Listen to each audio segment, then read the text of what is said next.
Hey folks, Hal here. Hey, I want to talk about the biggest challenge people have in the woods, especially the big woods trying to hunt, is navigation. It's the number one, and it's the key to be able to hunt successfully in the big woods. And a compass, of course, you got to have a compass, but maps to go along with your compass is really going to be a key. You know, they're going to show you a lot of things like your terrain features and all that, and also the old trails, logging roads, etc. And I think the way to get these is with onX. They've got a great mapping software, and you can download it into your phone as an app, or you can get an SD chip to put into your GPS. They fit most any modern GPS, and that'll cover. You can get them. You can get a chip for any state, or you can when you download the app, what you can do is download, topographical, but also satellite imagery. And that's the one I use the most, because the satellite imagery tells me I can see what kind of trees, if it's softwood trees, hardwood trees, and you can also see logging, different types of cuts. It might be a clear cut or whatever. Very, very helpful for hunting, whether it's deer, moose, or anything you're hunting. But what I like about it is when you're hunting in remote areas, you don't have cell service. So you're basically offline. But if you download ahead of time a certain area, the area you're going to hunt, download it into your phone, and you can bring it up, and it'll show you right where you are, and you can kind of keep track of your positions and all of that. Anyways, excited to tell you about a partnership we formed with onX. So go to onX.com, and we got you a 20% discount. You punch in the promo code BWB, and you're going to get 20% off on your onX. All right, get down there and get those apps downloaded and get your chips for your GPS and get ready to hunt.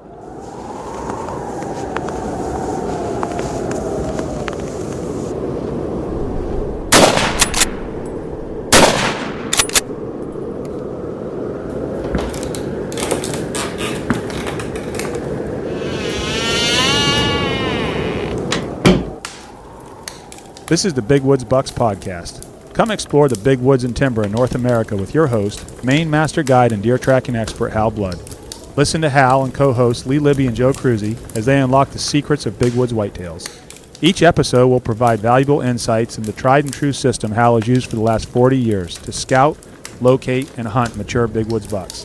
Listen and laugh as the crew discusses Hal's legendary adventures and learn how to apply a lifetime's worth of lessons from the big woods to your own hunting and outdoor adventures.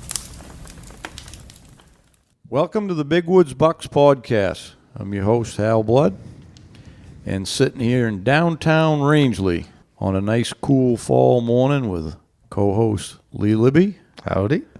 And Joe Cruzy. Hello.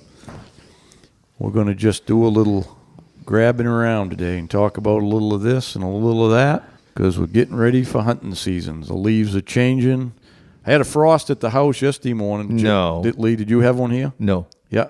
I wrote it in the window of my truck. I wrote moose on the windshield in the frost. No kidding. It was actually more like we'd had a heavy dew in the night, and then it froze into ice. It was almost like freezing rain, ice on the window. Did you see the Chickchacks already got snow in Canada? Did you see that? I saw that, yeah. I just had a visual of Hal walking out to his truck in the morning all alone, walking up with his finger and writing moose. That's right. I just like a little kid. Yeah. Oh yeah. I stood there and looked around. Frost on the garage roof. Frost on the house roof. I'm like, what can I write? It seems like I could be wrong, but it seems like it's coming early. It did this last year. Remember, it was like all of a sudden it was like winter. Right around September, early September. It was like we got 60-degree weather, and it never come out of it. Yeah. Let's hope. Yeah. Yeah, we remember, the early snow last year. I hope so. I'm ready. I would, I really don't want to get it that early, in October, and I'd rather have it timely, but we'll take what we get. November 1st works. Yeah. November 1st works, yeah. Yeah, because residents can start on the 2nd. Yeah, we got an extra day of bird season too this year, didn't we? Don't we have the last Yes. Saturday of September? That's right. See, they changed. They made a new law that like small game is going to open the last Saturday of September now instead of October 1st. So, which is Now, kind of cool. Is that residents only? No, it's for everybody. Oh, is it? Yeah. I just think it's like now everything opens on a week, on a Right. Saturday or Monday. So Don't that coordinate with the moose hunt too? So we got a day of bird hunting during the moose hunt? It will be, yeah, at the end. But when the moose season is early this year because of the calendar, but next year it'll flip ahead, so it'll start like late in September. So you'll probably be able to bird hunt the whole moose season next year. It'll be fun. I hope that I calculated moose season for next year correctly, just with the schedule. I think I went by what you said because this year's so screwed up with the 2 weeks in between. If they just would have gone one a week later or one a week earlier, it would have been great. But yeah, it's just the way when they wrote them laws back in the beginning, probably especially when they wrote the one for when they split the seasons. The first season starts the week following bear season. yeah, Bear baiting season, and then the second one, instead of saying we skip a week and then doing it, which we originally thought, they didn't really do that. The second one revolves around Columbus Day, so it starts that week. So this year, because the bear season's early, so the first moose season's all in September. So it would be nice if it just skipped the week.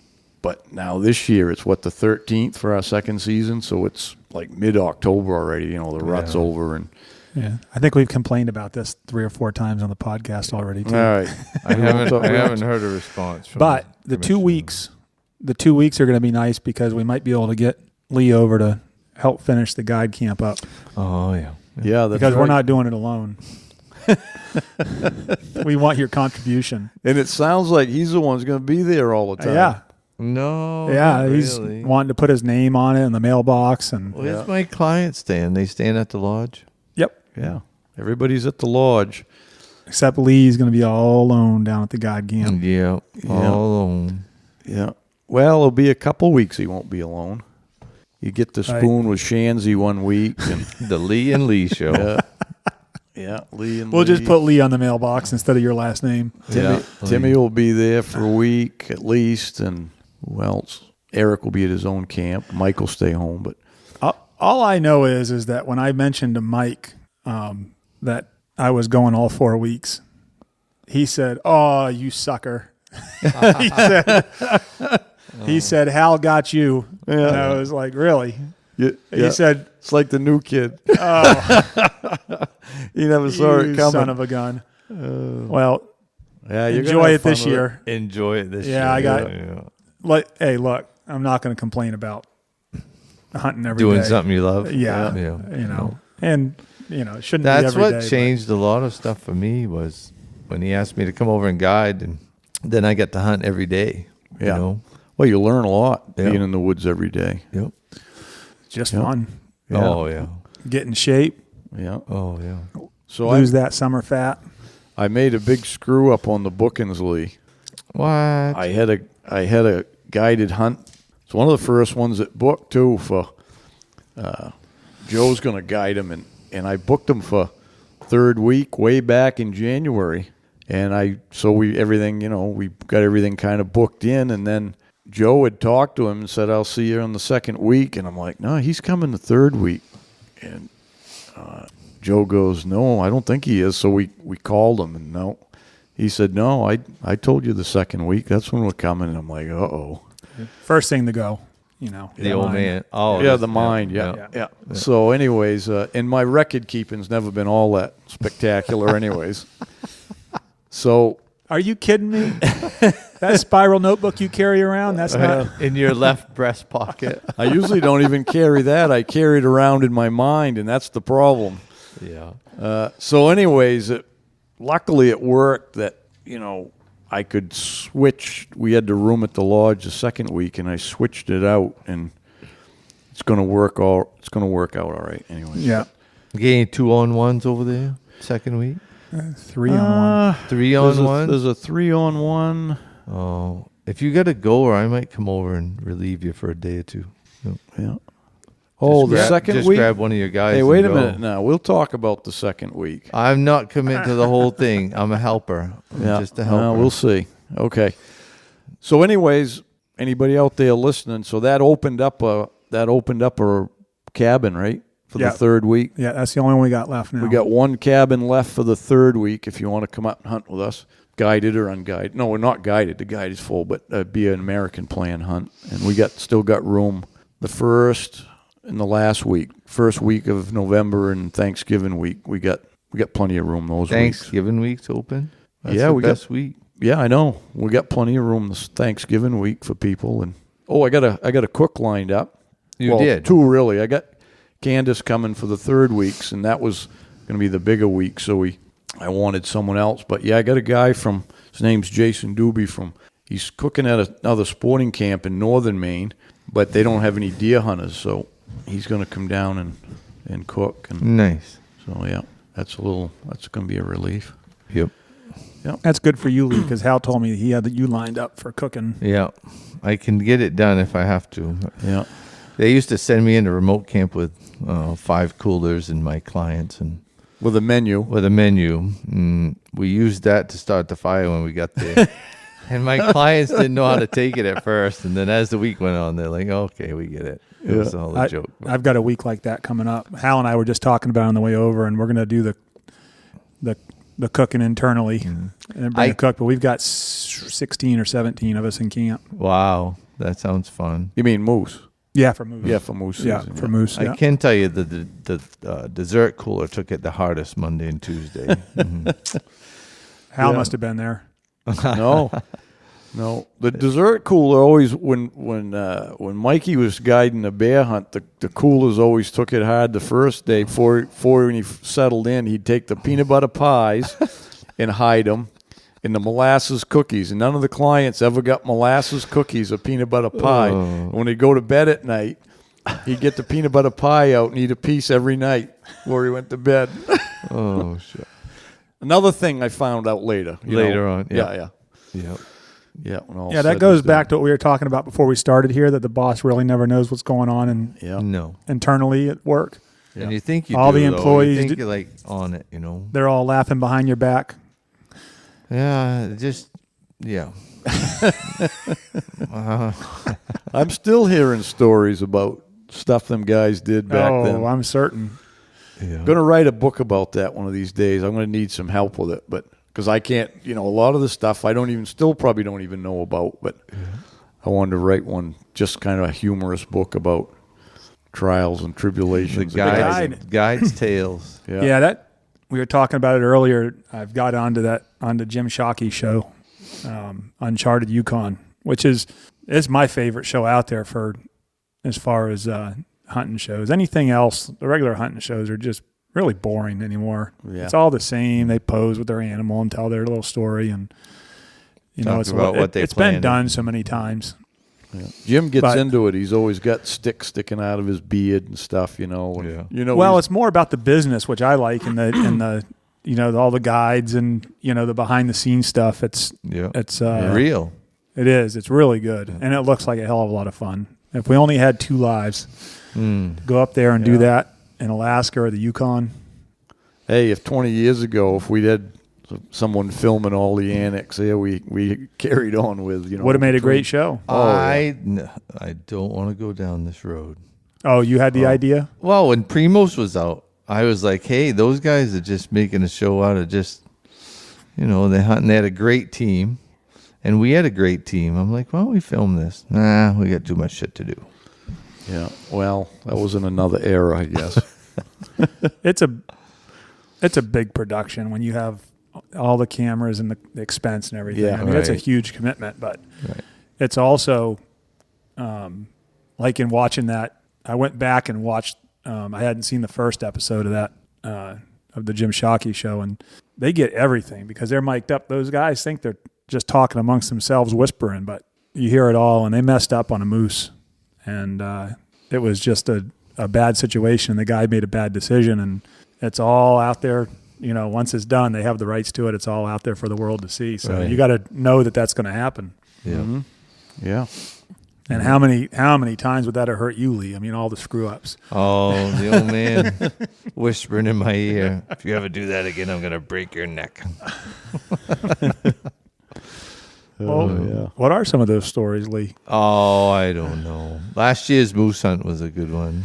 I don't think the old man was that proud of me that day, but an hour later we were dragging one out, so it all comes around, Yeah. Lee got caught up in the moment a little bit. Eh, Yeah, that moose is only 500 yards. Shoot it. Yeah. no, it was a chip shot, 2.25 tops. Yeah. But you got to remember, got to stick with the client's capabilities. Well, so yes, it was Lee's fault because you talk to your clients and you try to figure out their capabilities, and this guy was known to shoot prairie dogs at 300 yards, no problem, ding them. So I'm like, oh, this is going to be easy. Well, what I failed to ask was, do you need a rest or shooting sticks? And he brought a set of shooting sticks the first morning.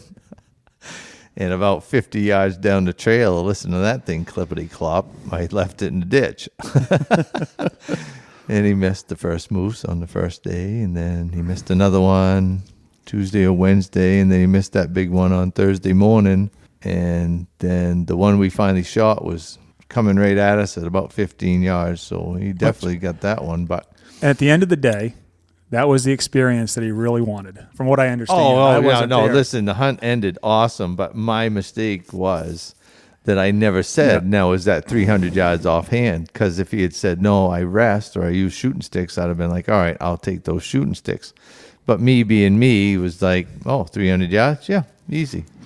Yeah. So the Primos trigger stick. yeah. I hear what I nice. want to hear. I don't know about you guys, but I hear what I want to hear. I'm told that I hear what I want to hear, but I don't believe it. I think So- most men hear what they want to hear. So, Lee, I did the same thing. You heard that story, I think. But Chris was filming me, and I had this client, moose hunter from down south somewhere. He was a captain in the Army. And so anyways, he's got his shooting sticks, and he's been practicing, and he could shoot good and all of that. So we left right from camp, walked right out of the tent, and headed down this old road, calling and calling. And I told him when we started, it was one of them years, I looked at the weather, and it was a chance of frost the first morning, and the week was going to warm up, and I mean warm right up. I told him, I said, boy, if we can get one the first morning, I said, it's going to be a good chance, but after that, boy, it's going to get tough. So we start calling. We're about an hour into it, and I got a bull going down in, some regeneration, and he's carrying on, but he didn't want to come out. He kept dubbing in there and moved a little bit. Well, we're standing in this, it's like a straightaway in the road, and it's about 100 yards long, that's all, And finally I hear him changed. He moved, and what he was doing was he was circling. But it sounded like he was going to come out down the end of the stretch. But same thing, the guy kept, every time he'd set that shooting stick down, it'd click in the gravel, and I said, you don't need that right here. So I took it from him and I laid it down. And so anyways, pretty quick, the bull, where I thought it was going to come out, it came a little wider, and it was around, there was a corner, like a sharp corner in the road. And I see it go out a skid road, and it I knew it come into the road, but we couldn't see it. And it started racking in some alders. I'm like, hey, I said, get ready, because he's coming. I give him another little whiny call, and he come around the corner. He looked like a buffalo, his shoulders come around the corner there. Beautiful bull. He was probably just 50, but his palms were tall. Like they looked like they were 4 feet tall. Comes around the corner. He's standing there, head on, drool running out of his mouth there. And I'm like, there you go. Pow. He fires. Bull never even flinched, never moved. I said, shoot again. Pow. He fires again. The bull just kind of turns around and hustled around the corner there. And I'm like, I don't know what happened there. And he goes, I don't know. I had it right on him. So Woody was filming. So he plays the film back. In the first shot, you can see it hit like a foot to one side because you could see it hit the frost in the raspberry bushes. Really? In the second one, clipped a limb off an alder like 10 feet above the ground, like 10 feet from his barrel. I don't, like the gun went off. You know what I mean? It was a long week after that. Moose are a small target. It happens. Yeah. No, but ordinarily, you're thinking, how can you possibly miss a moose at 100 yards offhand? I mean, that's a big target, Yep. But you learn that some people are just, the way they shoot, they analyze things too much. They try to hold it too long and they get shaky, whatever it is. But it's second to us, to you and me and Joe and a lot of us. It's second nature. We see so much of it that we don't think about it. Can you imagine what that thing must look like to a client who's dreamed about this his whole life, did all this anticipation, getting ready, and all of a sudden we look at him, calm as can be, and say, "Oh, right there, that's a nice one. Shoot that thing." But they must be going, "Oh my God!" Their heart rate's that's what it's about. Yeah. Their heart rate's about 150 beats a minute. Yeah.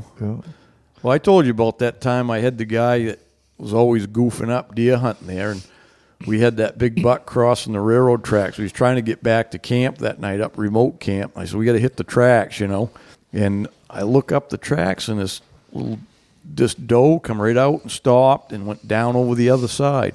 And it's Thanksgiving week. I know it's right in the rut, So I said, wait just a minute here. And then all of a sudden, her fawn come up, stood between the rails, went down over the bank. I said, sit right down on the rail here. So he's sitting on one rail, and it's about 100 yards. And he turned his scope up to 9 power. It's 100 yards. He's sitting on the rail, and I am. And all of a sudden, he goes, I can't remember how the expression he used, but he was like in a surprised expression. I'm like, what the heck's he saying? Then all of a sudden, I see this monster buck come right up over the bank and stop right between the two rails. Come on. Yeah. He stopped. He had one of them sway backs, big 10-point golden rack, heavy. I'm like, oh. I said, there you go. Boom. The buck turns and he looks down the tracks towards us. I had to tell him to rack another shell in. I said, he had a pump. I said, rack it in a shell.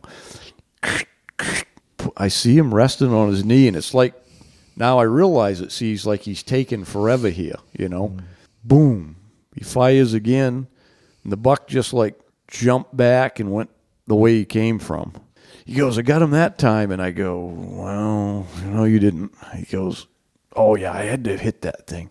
So I know the buck went back, and I'm like, he's going to come back across. So I said, get over here. And I grabbed him, and I got him over. There was like a ledge there on the edge of the tracks.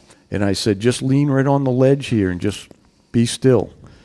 And all he's doing is mumbling, I know I hit that buck. I know I hit that buck. I know I hit that buck. And I go, okay. I said, let's go down and see. Went down, see where he was standing. There was a little bit of snow in the ditch there, and I could see where they all had come out there. And I could see his track running back up. There was a pretty good trail there, where they crossed. I walked up the trail. He walked up on top. Went up there about, 30, 40 yards and up into the hardwoods there. And he stopped running and started walking up through there. I'm like, you didn't do any good here, bub. Let's go back to camp, And I'm thinking, his gun has to be off. I mean, to miss like that, I said, you must have dropped your gun. He said, my gun must be off. And I go, oh, we'll check it in the morning, before we go out again. I said, we'll wait till daylight and just check it. Put a target out there in the morning at 50 yards or whatever. Boom, dead center, offhand. And I'm like, what was your problem? He goes, I don't know. Well, we know what the problem is. I call it the mind-body separation. And that's from taking too long to shoot.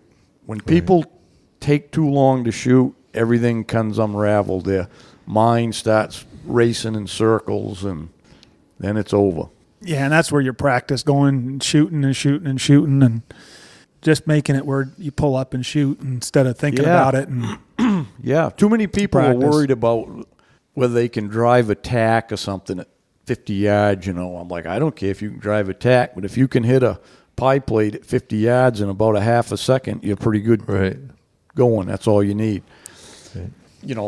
I tell them, sight your gun in so it's accurate. It's hitting where it wants to, but other than that, just pull up and shoot. As soon as the bead hits where you want it, just shoot. If you're off 2 inches, who cares? But people don't.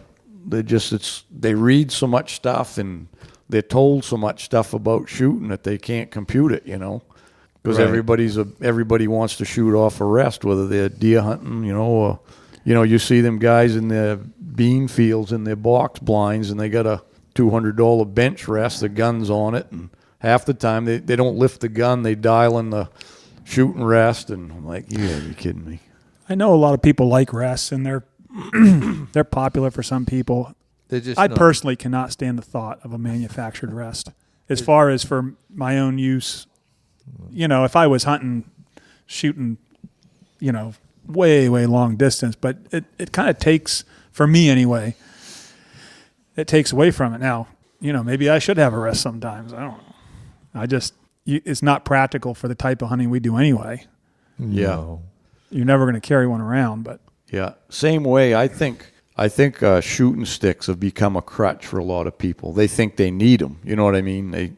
Even at close range, they've bought into it because they see these guys, hunting somewhere, and usually Africa.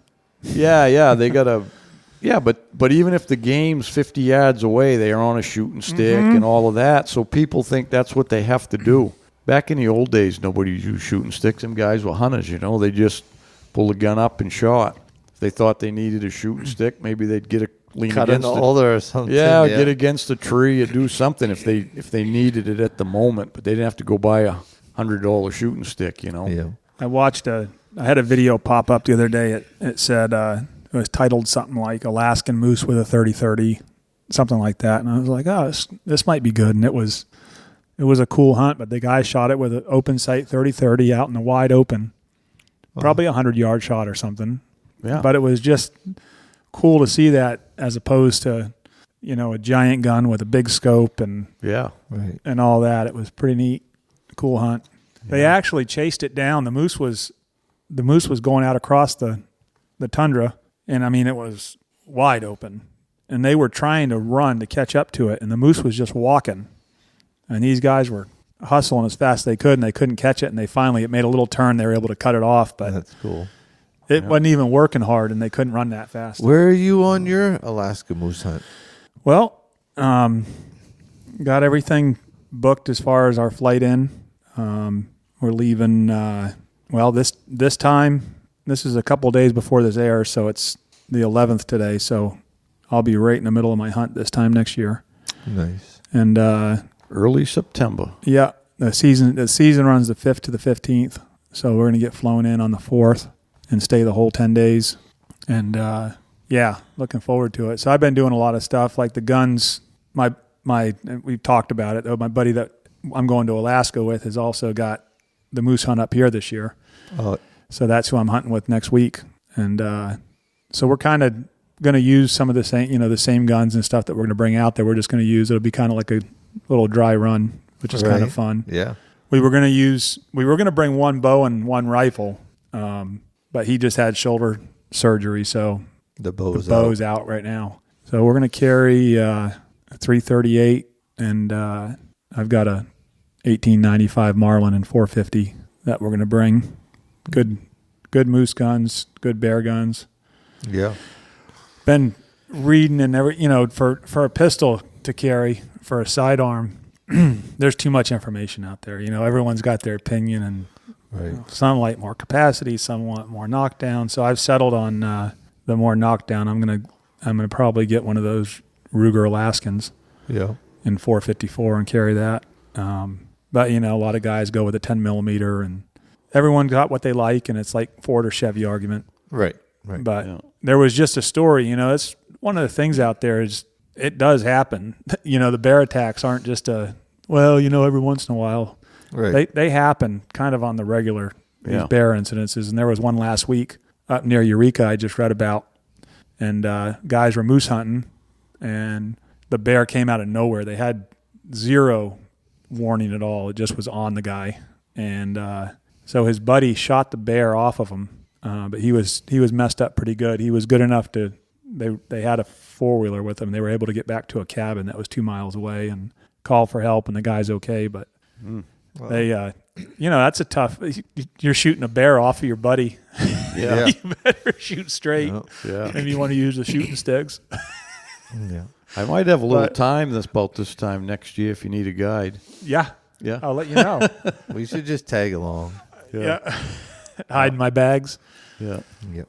No, it's the more I see about it out there, I can't wait. It's just going to be an awesome hunt. Really looking forward to it. Yep. But then it just whets your appetite. Then you start looking at like the hunt you did, Hal, for sheep, and go back for a caribou, or they're all look like awesome adventures. Yeah. Good country out there. Big country.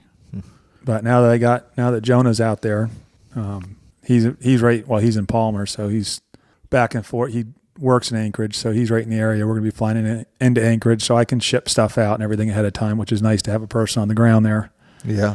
And he's learning more and more all the time and getting himself acquainted.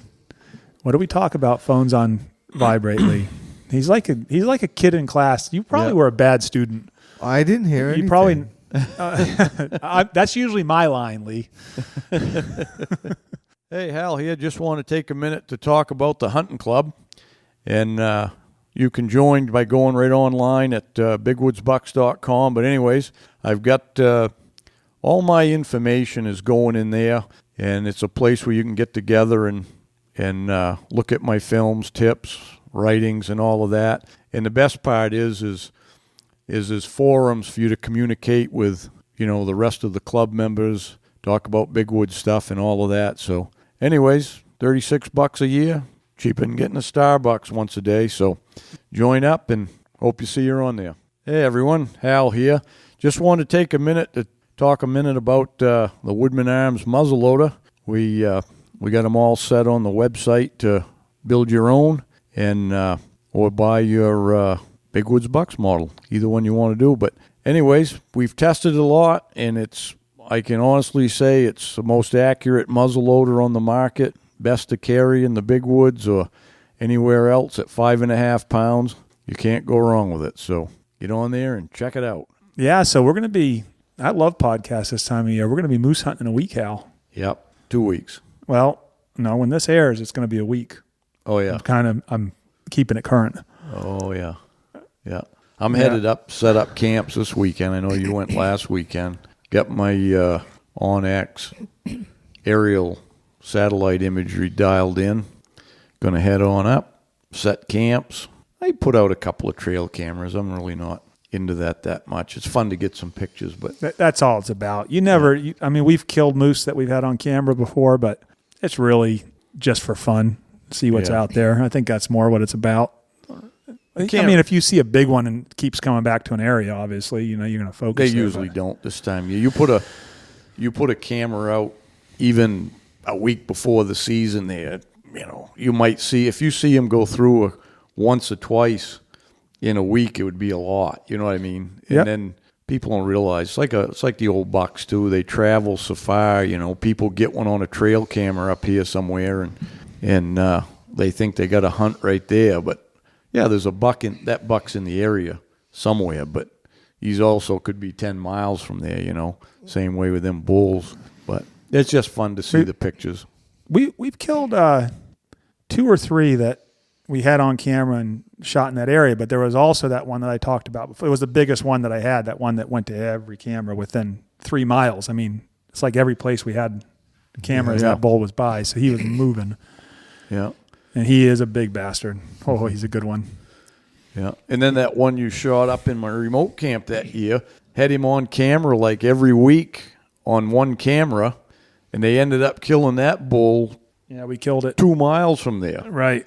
Yeah. It wasn't nowhere near where it was, but they're in the area, and it's fun to see them, and that's about it. So yeah, I didn't get nearly as many cameras out this time.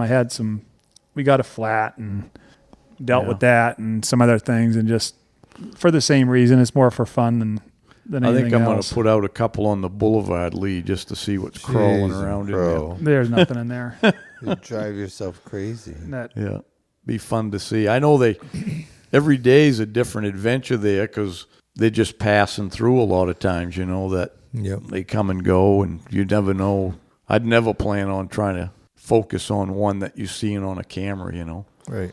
Same way with deer, I get some nice bucks on trail cameras, but do I expect to kill that buck? No, not really. You know what I mean? Right. Because I ain't gonna. I mean, if a guy did that, he could see where there was a buck coming through there quite often.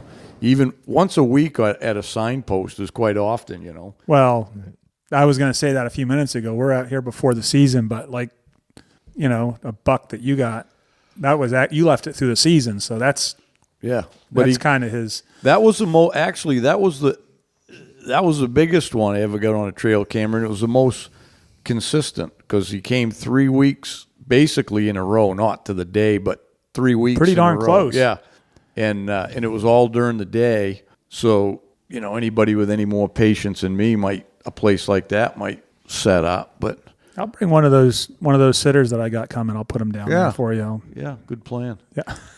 My plan is just I know there's some other good bucks in there, and I'd shoot any one of them. There's quite a few great big ones around there. Yeah, it is a nice spot. And, Where was that? Can't remember. Hey, his name's not Rick. He's not going to say anything. Yeah. Or Lee. Yeah. But I think it'll just be for me. If we get some snow, I'll just go look for a track there. Yeah. That's it. Whichever one it is, that's what it is. So if I come over that first week, you won't show me? No. No. Or the last week. Nope. No, Hal and I, we cut our fingers and got the blood mixed in there and swore on it that Yeah. no one would ever know, including Lee. Chris claims he's got second dibs on it. Don't you let nobody else in there, he goes. Yeah. I'm not going to hunt there till you give me permission. But he said I want to go in there next. I'm like, yeah, okay, we'll see. I already got my permission slip signed. Yep. Yeah. Wow, that's going to be fun. That would make a good story. Oh, Telling yeah. that If Lee went in and shot your buck? Yeah. That would make a great story. Yeah, that'd be great.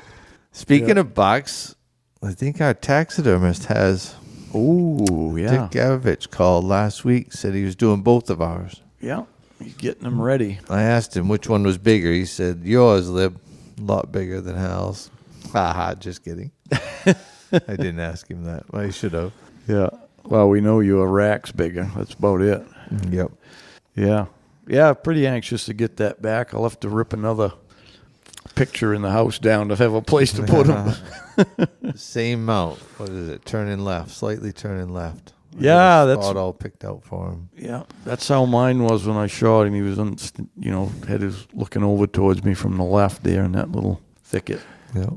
I was in a place the other day, a brewery, and they had a deer head on the wall, nice buck, and it's turned sharp to the right, looking straight at a wall. And there was a spot right next to it that it could have been looking at everyone. You know what I mean? I looked at it, and I think some people don't think about that stuff and how they're looking.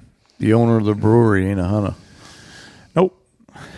Decoration. That's all I can say. Yeah. I'm looking right at the wall. Maybe he's got him looking at the beer list. Maybe that's the idea. Yeah. That doesn't make any sense. Bucks a loss their velvet. They make really good beer though, so they get a pass. Cool. Bucks a lost their velvet. I see two small ones in town last week that still had a little.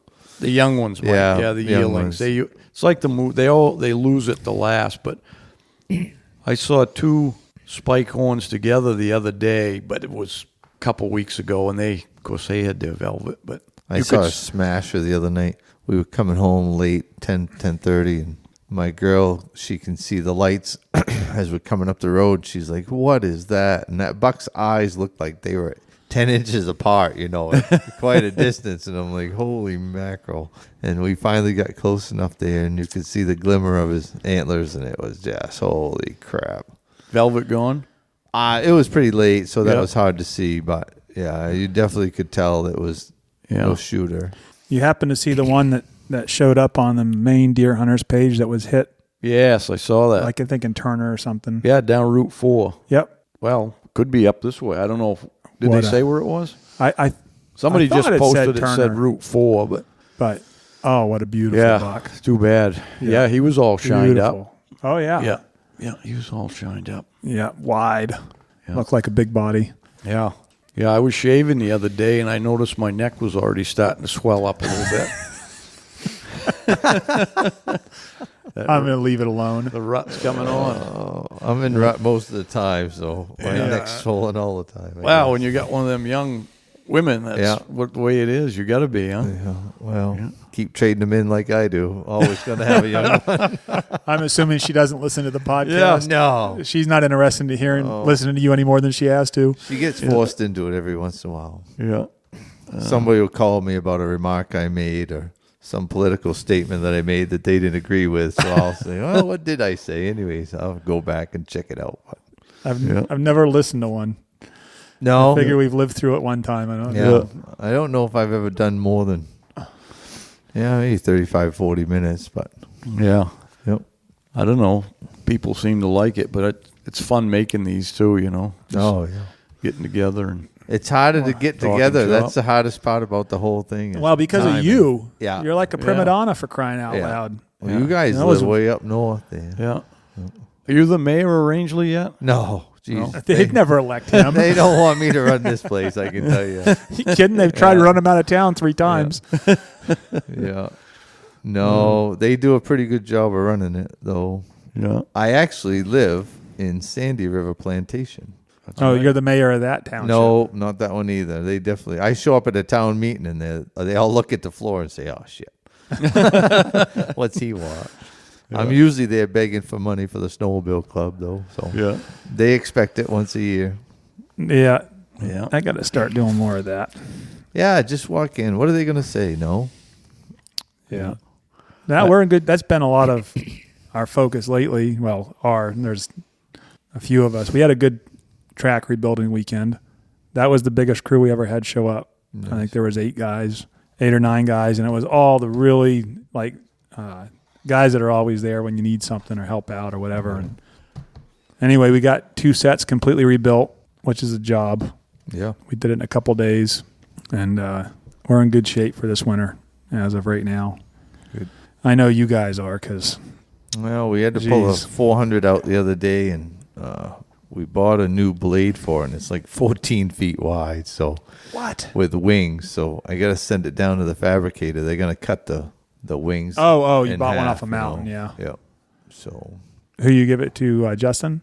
Justin. No, fella in town, Russ House. Okay. Yep. Yeah, I can't have a driver out there falling asleep at 1 o'clock in the morning with a 14-foot piece of iron in front of him. That's too big. 12 foot is the most you want. Do you cut it down to 12? Yeah, we'll cut it to 12. Yep.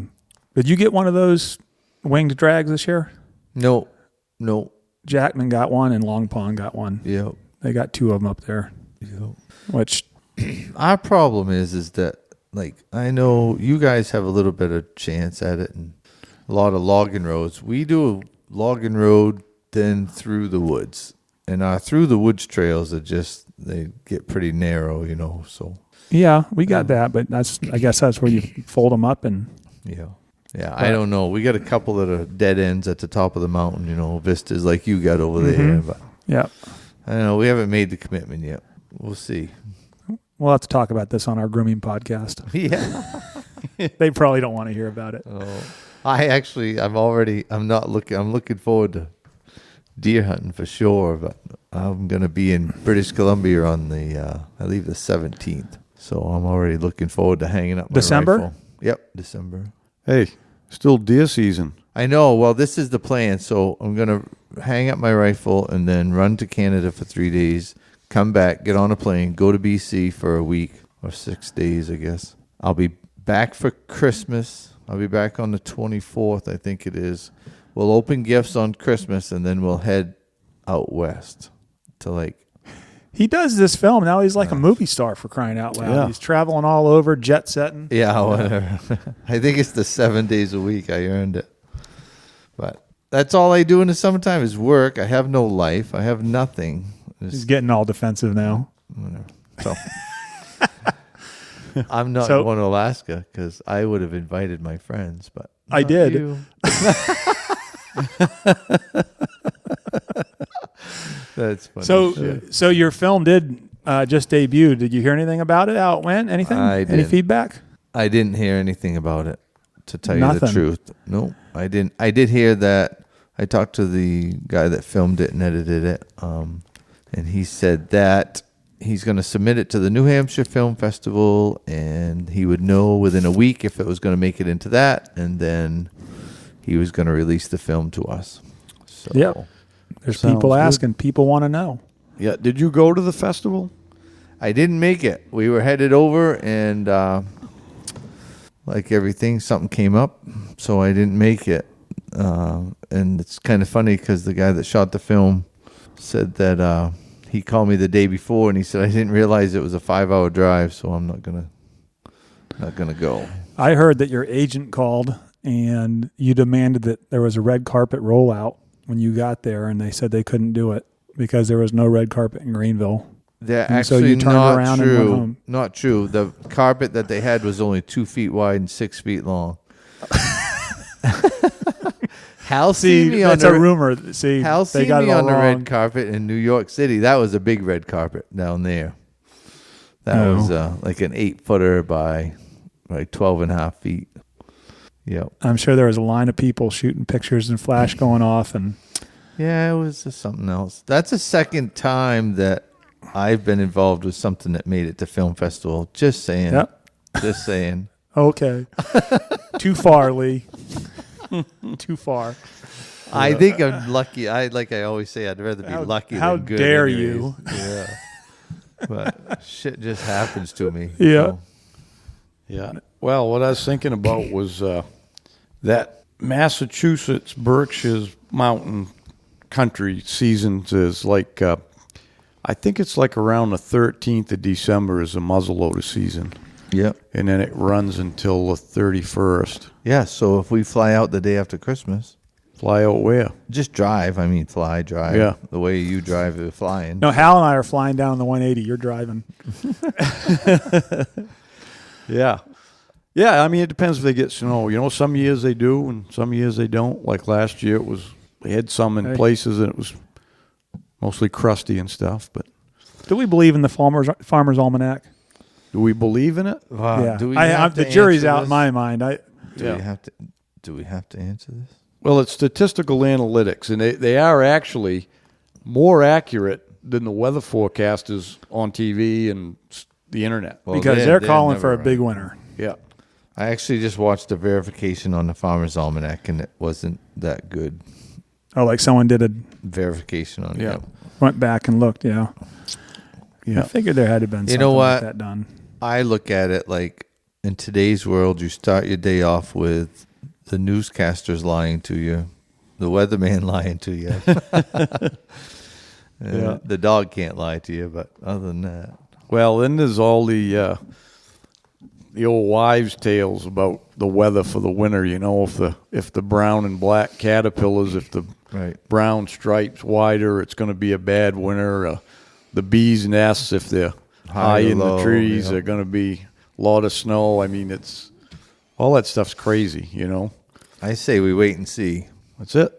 Yep. Take one day It's at our a only time. choice, I think. Yeah, I hope they're right this year. It'd be another year like last year. It'd be good.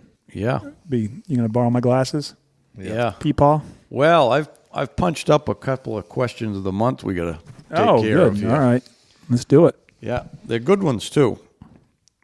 We love the questions. Send Yeah. them in. So this question is from Adam Arquette in Whitehall, New York. It's a long one, so bear with us here. Dear BWB team, I have plans for hunting Maine for the first time this coming season. All right, welcome, Adam. Between Topo Maps and Google Earth, I've had a half a dozen areas picked out for some boots on the ground scouting, hunting once November comes around.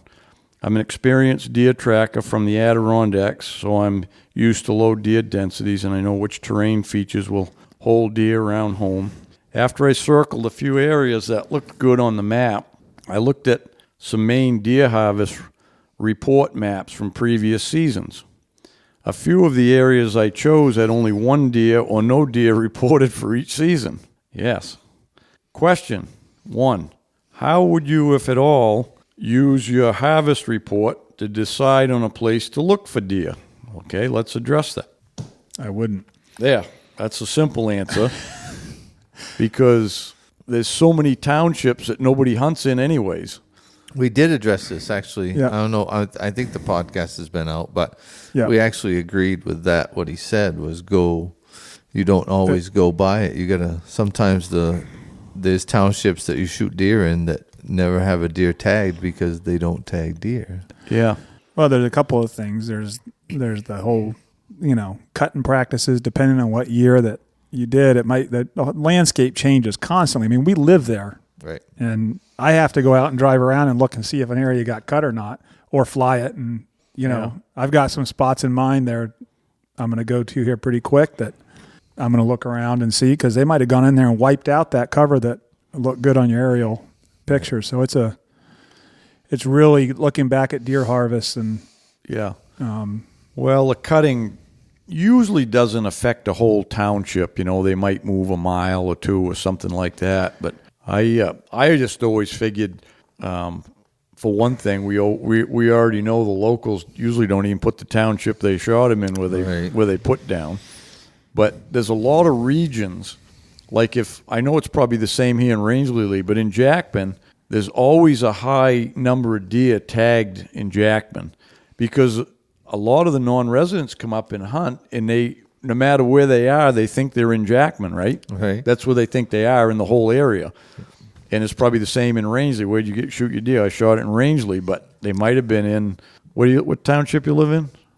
Sandy River. Sandy River. Right. They might have been in Well, Quassa. there's no tracks. Yeah, and that's the thing is you come out of the North Main Woods. Yeah, they might have been Kelly Dam. in. What's the first tagging station? Yeah, Jackman. Yeah, go down to Jackman. So they might have been in T1R2 or something. Right. And they don't really know, it's a pretty daunting task coming up for the first time with never having boots on the ground and just going solely on an aerial. I mean, it's helpful, but it's challenging. I mean, I think what he said is correct. He's got to get his boots on the ground and scout and hunt. Yeah, it sounds like he knows what to look for, so I'm sure he's going to go, start scouting around up through some streams or trickles and up into the mountains or whatever, and pretty much, I mean, I don't know, he doesn't specify what areas he's looking at, but there is some areas now we know that if you get, up into the middle of the North Main woods, that there's a lot of areas that are pretty devoid of deer, I mean, you'd have trouble finding some. You'd know pretty quick because you wouldn't see much sign. But that was one thing I was encouraged with when I was up scouting moose last week, is we saw deer tracks pretty much everywhere we went. Did you? Yeah, which is nice. Yeah. Nothing big, but tracks. We saw more there last year than previous years. I think they are coming back, in those places where they were pretty devastated back in 2010. I mean, a lot of them areas, it's wiped right out pretty much. But they're coming back, and, you ain't going to see big tracks now anyways, until they'll start moving a little bit more now that once the velvet gets off, they start feeling antsy. But it's really when the leaves come off that the bucks get moving around more. It's certainly not from hunting pressure up there. Yeah, so I guess the short answer really to that question would be don't really worry about the tagging reports, how many deer are tagged in a township. And I think the side effect of that is if only one buck has been tagged in a township, it does tell you one thing: hardly anybody hunts there. Doesn't mean there's no deer, but you ain't going to have a bunch of hunters. If we sound redundant on this, we did talk about this, but we're not sure if it was on. We had a podcast that we did that the audio came out really bad for a couple different reasons. So we're covering some things twice probably. But yeah. So part 2 of his question is: are there areas completely devoid of deer, or just in such low numbers the success rates are basically zero? One of the areas I looked at looked like a decent-sized tract of unbroken, mature forest that would certainly hold deer where I live, but only one deer was harvested in that township in 2018. Do mature woods hold deer in Maine, or is it necessary to be around the cuts? I guess it's more than one question, but any tips are appreciated. I'm a big fan of the podcast. Keep up the good works. That was probably the township you killed yours in, Hal. Oh, yeah. Wait a minute now. He goes, P.S. None of the areas mentioned are near Rangeley. Thanks for the heads up, Lee. Yeah. Oh, shit. So, yeah, this area is pretty much devoid of deer. You know, I don't know about devoid, but you know, I would answer that part of it to say the success rate is only 0 because, you know, if there's any deer around or any bucks around, it's because somebody wasn't able to kill one. But if there was a township with one buck in it, one big buck, and you got on his track, it's up to you. Doesn't matter if nobody else killed that buck. If you might, you know. Yeah. And are you really going to tell them at the tagger station that that's where you shot it? I don't.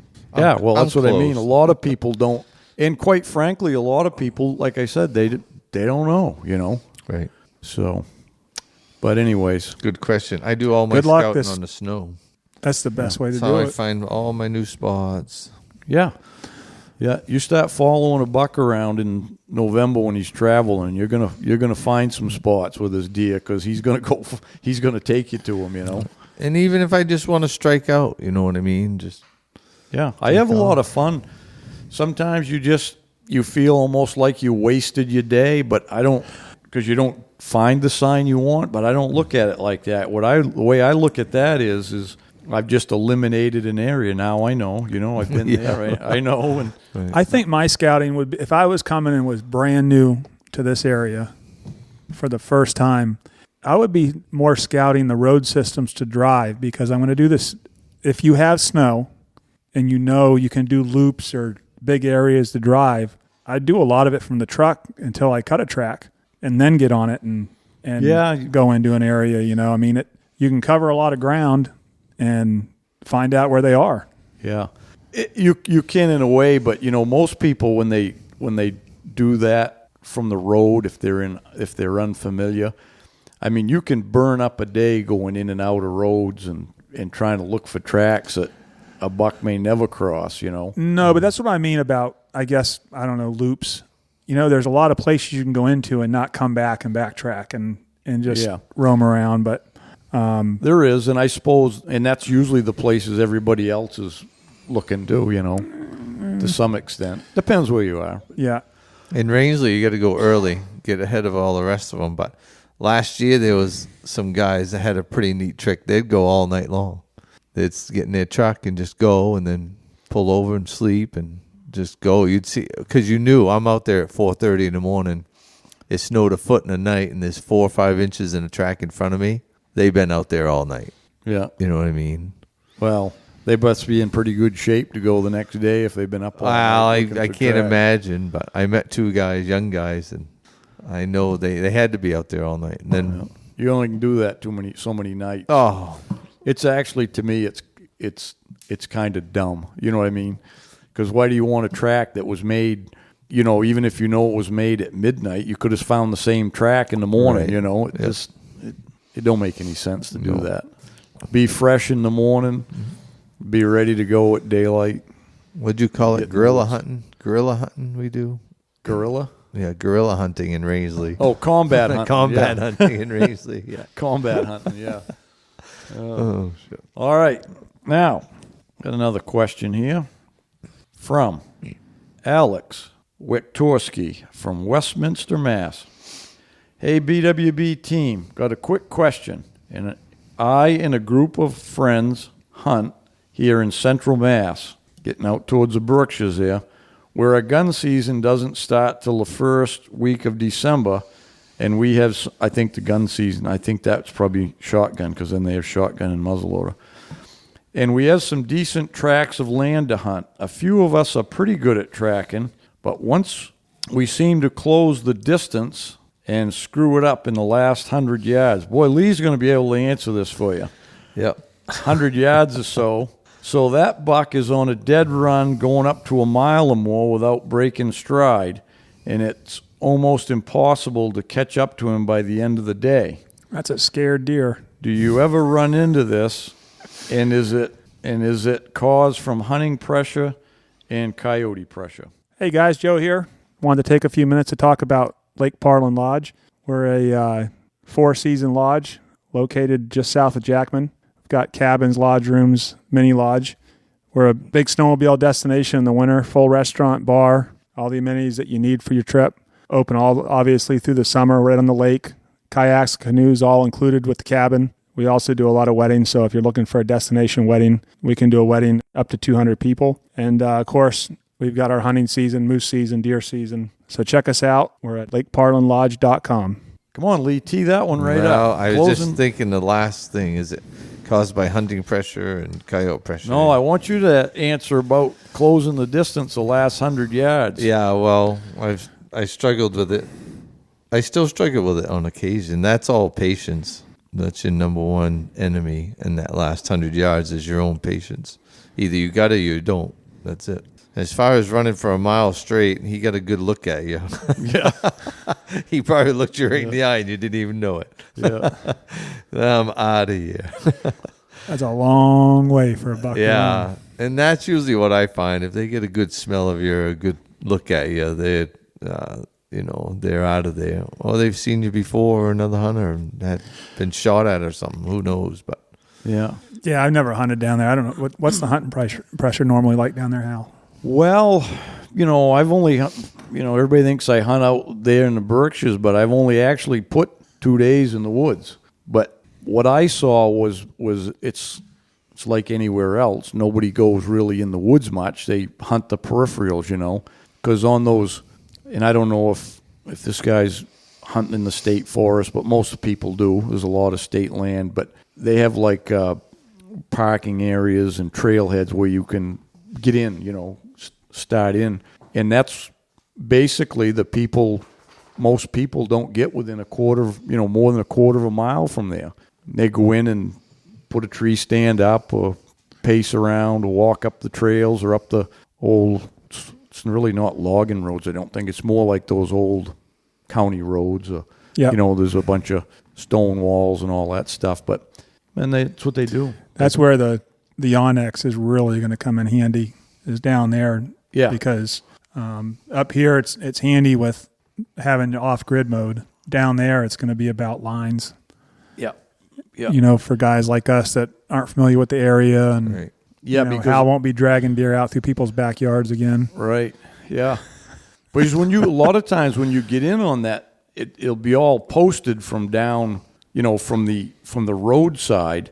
But once you get in, on the state land, you go into an entrance and you get in there, you don't see usually any posted signs coming back out. In other words, they posted one side of their property, but so yeah, that Onyx will tell you where those property lines, and it's confusing. When I was down there, you don't know whether if you're on or off. And I know the state land has like these, I think some of it's blue, and they might have these blue round circular things or something, but I'm not really, like I said, I put 2 days in there, but I guess I would just say that most people, I don't think the hunting pressure is so much of what it is, and I don't know how many, I didn't see like there's coyotes there, yeah, but I don't see that. Usually the deer, even here where we've got the coyotes and they're used to them, that's why I always told people to wait a half an hour, because a coyote will run right after a deer when it spooks it. So that deer usually goes off and waits.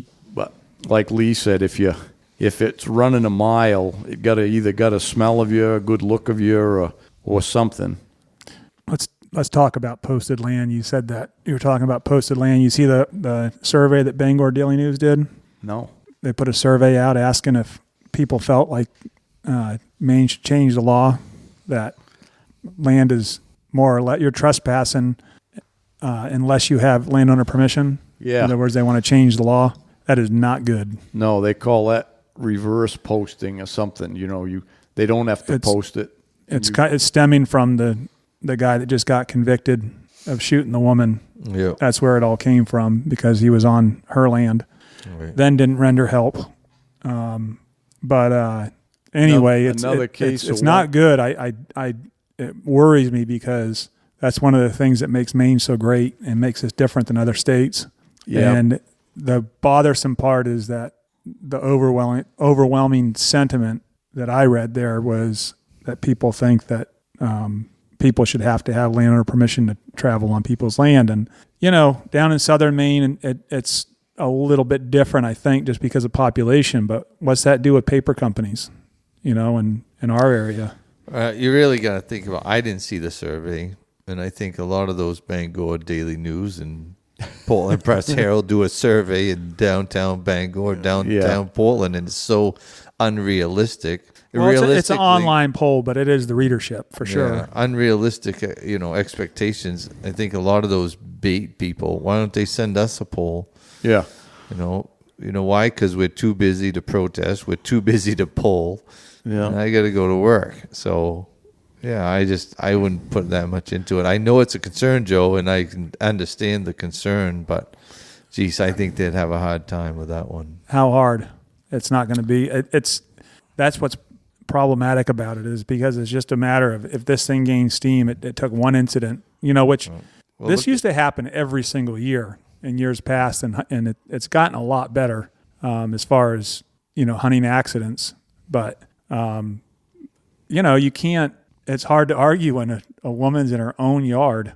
Yeah, but but that's not the whole issue. Is it's like anything else. The guy was an idiot. Right. So why, I guess I need to rephrase. It's hard to argue this coming to light, I guess, is what I meant to say. Right. Not. It's not. We all love the way the law is, so we don't want it to go. But if you look at it from a non-hunter's perspective, about if you just look at it from the outside and say, well, the woman's on her own land, she should have the right to walk around and not get shot. But if the guy was an idiot, should have the right to go to Walmart. Yeah, but all she's got to do, the law is, you just post your land. If you don't want somebody on it, you post it. That's the law we have. You got to, if you don't want somebody on your land, you post it. It's supposed to be posted every 50 yards or whatever it is, and that's it. Yep. I mean, I don't know how hard that is to comply with that, but it's not. It's not. That's what I mean. So why we got to make it opposite? We shouldn't. But it's the fact is that now it's out there again in the forefront, and it never was a problem because we didn't have the social media. Now with social media, things like this gain steam and get support, and it's something that separates us from everywhere else. And when I read it, it really is troublesome to look at and think about that. There's always that possibility. I think even in our legislature that I don't think there's going to be any support for that. It's just there's too many legislators that come from the rural areas. I mean, there's always going to be the city people that say, "Oh yeah, we got to do that." I mean, there's always going to be support for it, but not. I don't think majority support. Look at the bear referendum. I really thought they were going to do something with that. Yeah. I'm like, oh, there that goes. I'm holding my fingers up about an eighth of an inch apart. That's how close it was. Yeah. And now you can shoot two, or you can trap one and shoot one. So, but it was still, it is common sense as it is to us. These things, it's wildlife shouldn't be legislated, but it is, unfortunately. Look at the trapping laws that we have now. That new lynx exclusion trap for a poor trapper trying to get a few fish or a marten, and then finally they realized it was mostly catching the females and decimating the population. Now I still don't know what they've done. California, no more trapping. Yeah, they just passed the law. Yeah. Well, we ain't going to solve all the world's problems. We just got to go along and pick the battles to fight. I think that's what it is. Yeah, to me though, that one, I mean, you see stuff all the time, but that one hits close to home because. Yeah, but it does. But the way I look at it, Joe, is it's going to be a 2 day story, and it's. I hope you're right. It could be like everything else. It could be. For some reason, whenever things like that come up, it startles me a little bit when you think about, Maine is. I mean, it's why people move here. Not the only reason, but it's just part of the package.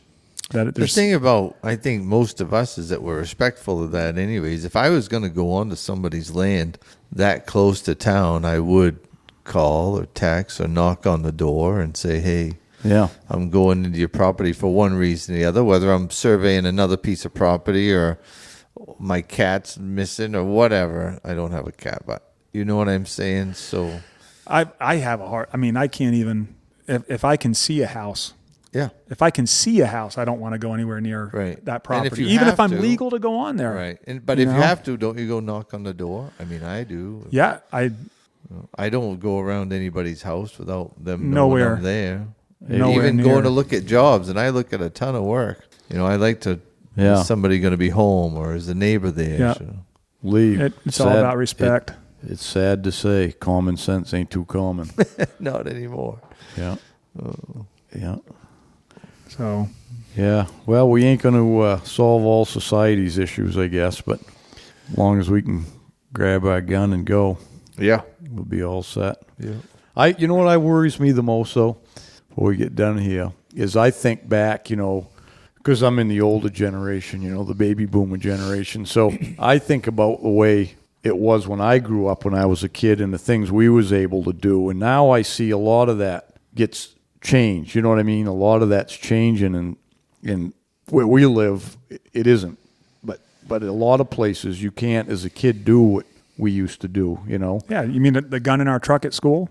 We all had our Right. guns in our Or trucks on the in high school school. bus. Yeah. I Yeah. used to walk. I never had that luxury, but that sounds pretty cool. No, I mean, I personally never took a gun on the school bus, but you talk to some of my older cousins or, friends that were a little older than me, and it wasn't uncommon to take a shotgun on the school bus Yeah. and get dropped off at your favorite hunting spot Yeah. I know. by the school bus driver. There Yeah. you go. Nobody ever got killed. Nobody ever got hurt.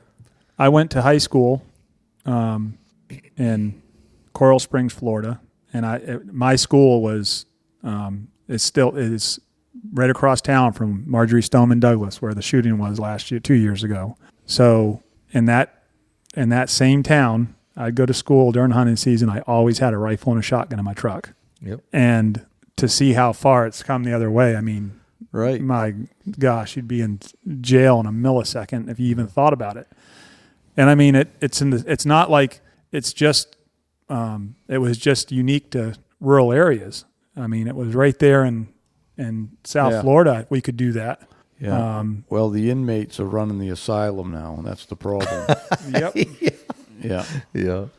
So Yeah. Well, we'll just have to, we do you do what you can do and get involved, and Well, that's That's just it. it. I think a lot of us do get involved. The problem is that we don't have time to go protest all the time, and it might be at the point where we might have to start making some time to go yeah. argue the common sense side of different things. I call us the silent majority. Yeah. We are the absolutely. majority, but, like Lee said, we ain't got time we got to work. We can't be out there protesting and Right. hanging around the streets and doing that stuff, When We I got- look at them, I don't even take them serious when they march up and down the streets and whatever, Yeah. because it's like, why? It's Monday. Yeah. Why are you not working? Yeah. I just say to people, the only real recourse to counteract that is at least don't be passive, go out and vote. Whatever way you're going to vote doesn't matter, but that's your solution. You can That's vote all you things, got. vote things in and out. You got to vote. Some people say, my vote don't matter. yeah, Yes, it you does. can't look at it that way. Yeah. Yeah, you're looking at it wrong if everybody don't think their vote counts, because when you don't cast a vote, That's when you it don't count. You're voting for what you don't want, really. Yeah. I read a statement there, I don't know, a couple years ago or something, that it really it's a short statement and it's true, but you get the government you vote for, whether you like it or not. Somebody voted that government in or policy in or whatever it was. But if the policymakers are making these laws, enough people voted them in so they can get voted back out, So that's really our recourse or where our power stands. So Yep. All right. No more politics. no more politics. Back to deer hunting. Okay. I got a question for the listeners. Me and Joe were talking about this on the way over. So I just picked up a new 760, but it isn't Oh, new. he's going to brag again. I ain't going to say the price. Listen I up, picked- Lee. I picked up a new 760. It's actually a first year 760 when they went from the 141 pumps to the 760 pump. And the serial number is 2404. And they started that year when they come out with the 760, the first serial number was 1001. So this gun would be like about 1403 into the run of guns. And it's got a Tang safety on it. So if anybody out there listening knows, because I don't know I haven't found out, and it isn't in the history of the Remington books, that they ever made a Tang safety on a 760. But it looks like it's factory done. The Tang is on the top of the buttstock, right on the curve, just below the receiver, like it would be on anything. The cross bolt is just blocked out with a plug. Now I knew they made the Model 14. For a year they did the thumbnail safety. It was on the bolt face, and they plugged out the cross bolt on them, and it never caught on, so they did away with it. But I've never heard of one, so it was either somebody that was pretty crafty that rigged it over into a thumbnail safety. But anyways, we're going to see Hal on Antiques Roadshow. Yeah. American Pickers. Yeah, I'll be calling the pickers up, see what they think. There's something else to talk about also. We talked about on the way over. I'm going to see if it'll jog your memory. If we talked about on the way over, that was a couple hours ago, so that's gone. You got anything coming out soon? Oh, yeah. Thanks, Joe. That's what I'm here for. That's what I'm here for, people. Yeah. Joe and Lee, the young guys, got to keep me in line. Yeah. Young.